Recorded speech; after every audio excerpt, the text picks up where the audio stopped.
Perfecto, perfecto, perfecto. Esa tensión que se acumula hasta que ya no se puede contener más. Una de las más poderosas de escribir. Voy a escribirla. Kiss me.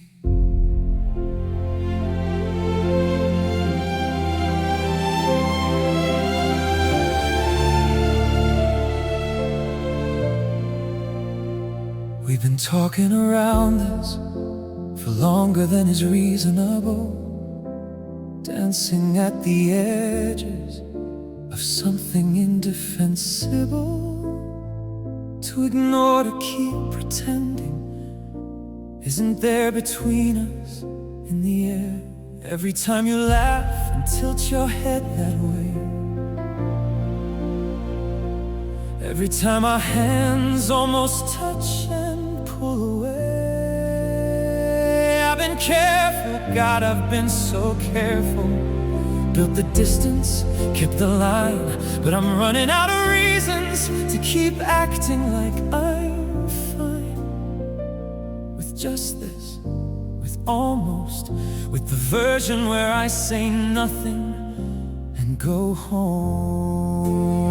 The room is small tonight, and you are standing close enough that every careful thing I built is held together by the thinnest thread of not enough. Kiss me, I've been not saying it for weeks. Kiss me before the moment breaks and something leaks out of me that I can't take back, can't walk back, can't explain away with logic or with pride. Just close the distance that remains between your mouth and mine, and let me stop pretending that I haven't wanted this every single time. Kiss me, please, just kiss me. I watch you when you're not watching. I know that's not a small confession, but there's something in the way you move that breaks my concentration. Every sentence I start has you somewhere at the end of it. Every silence between us has the shape of this, of what I haven't said, of what we haven't done, of all the space between us that I wanna come undone. I've rehearsed 100 versions of how I'd say this right, and none of them were honest, none of them were tight enough to hold what I actually feel, which is just this simple, terrifying real. So I'm done with the rehearsing, done with the careful and the clean, done with standing at the edge of this and choosing what I don't mean over what I do. Kiss me, not because the moment asks for it. Kiss me, because we've both been circling around this long enough to know that everything we've said and left unsaid has been leading here to this specific inch of space between us. Kiss me, and let that be the answer to the question neither one of us has had the nerve to ask. Kiss me, let me tell you what this feels like from the inside of all this waiting. It feels like a word you've been holding in your mouth for so long. It's changed the shape of everything around it.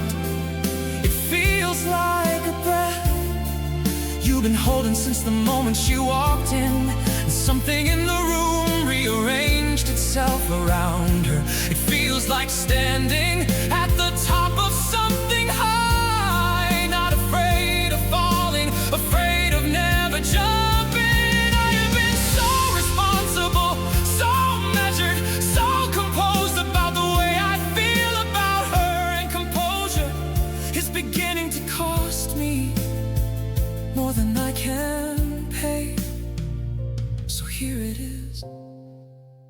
unguarded version, the one without the armor or the careful chosen words. Just a man close enough to feel the warmth of someone he has wanted, with a patience that has finally reached its end. Kiss me, I have waited long enough to say it right. Kiss me, and let this be the beginning of tonight, of everything that comes after all the almost, after all the not yet, after all the standing close and stepping back. I don't want to step back anymore. I want to step forward into you, into this, into whatever this becomes after you kiss me.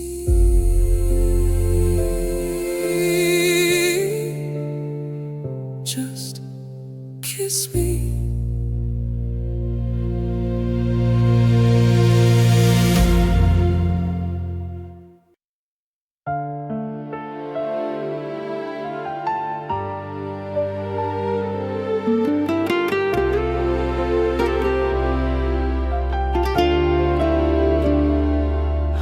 Be careful with this one, because I've heard it said too easily, thrown into arguments like ammunition, or sung by someone who just needed something that would rhyme. And I always kept my distance from the phrase, always thought it sounded like a warning, like dependency dressed up in melody, like love confused with need. But then I went 3 weeks without you once, nothing dramatic, just the distance and the busy. And I functioned fine on paper, got through every day, checked everything that needed checking.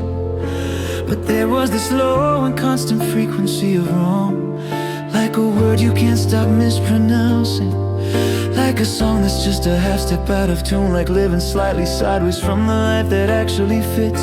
And that's when I stopped arguing with the phrase. That's when I understood the difference between needing someone like a weakness and needing someone like a lung. Not dramatic, just necessary. I can't live without you, and I mean that in the quietest possible way, not the desperate and the clinging and the falling apart at seams. I can't live without you, the way a day without enough light is technically a day, but something in it feels like it's missing what it needs. I can't live without you, and I've tried to find a smaller word for it, something that sounds less like surrender, but every smaller word is just a less honest version of the truth. I can't live without you. I am a whole person, I know that I was whole before you, and I'd survive the after. I'm not talking about my ability to function, I'm talking about the quality of being here.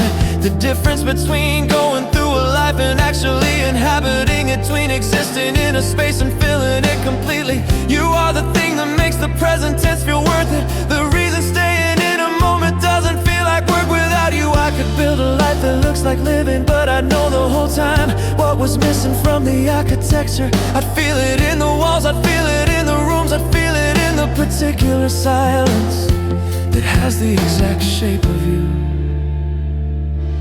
So when I say I can't live without you, I'm not handing you a burden, I'm just telling you the clearest thing I know about the life I wanna live and what it absolutely has to hold. I can't live without you, and I mean that in the quietest possible way, not the desperate and the clinging and the falling apart at seams. I can't live without you, the way a day without enough light is technically a day, but something in it feels like it's missing what it needs. I can't live without find a smaller word for it, something that sounds less like surrender. But every smaller word is just a less honest version of the truth. I can't live without you. There's a version of strength that doesn't need anyone. I used to wear that version like a badge. But strength that never leans on anything eventually forgets what it feels like to be held. And I would rather be the kind of strong that knows exactly what it needs and isn't ashamed to say it clearly, isn't afraid to say it out loud to you. I can't live without you, not as a plea, not as a pressure, not as chains, just as the most accurate description of the only life I want. I can't live without you, and every day I don't have to feel like something I should thank. Whatever brought you to the same place I was standing at exactly the right time. I can't live without you, so I'm asking you to stay, not out of fear, out of the absolute and clear, and fully eyes open certainty that a life beside you is the only life that feels entirely like mine.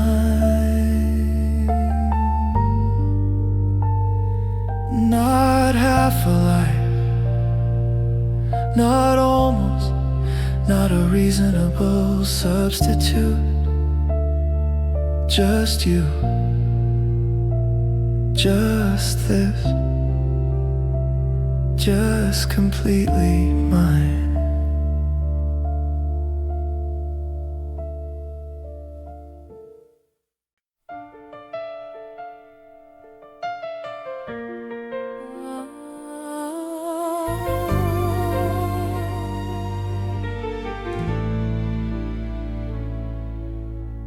I won't dress it up or make it prettier than it was.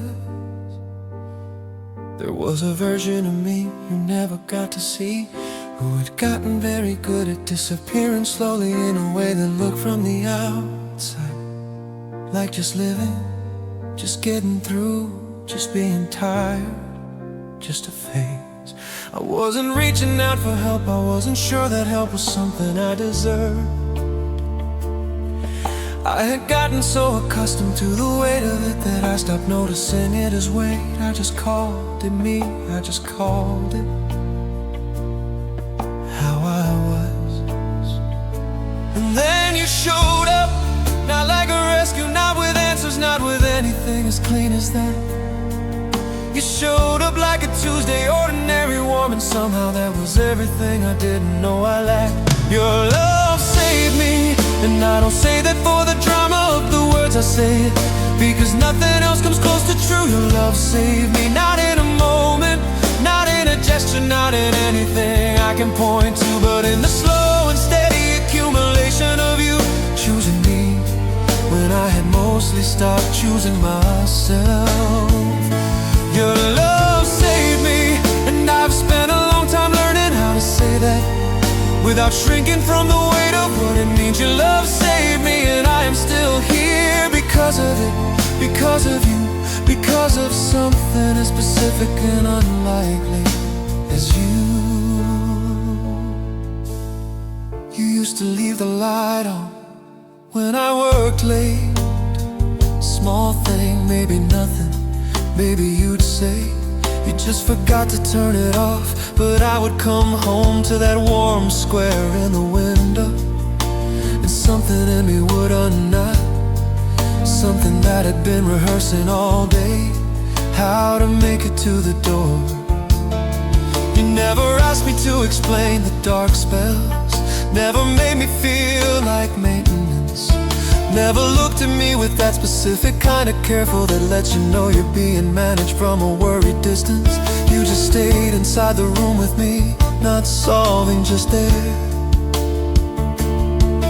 And I know that doesn't sound like saving, I know it doesn't look like hands pulled back from edges, but sometimes saving is just someone sitting close enough that you remember there is something worth coming back to, something worth staying for.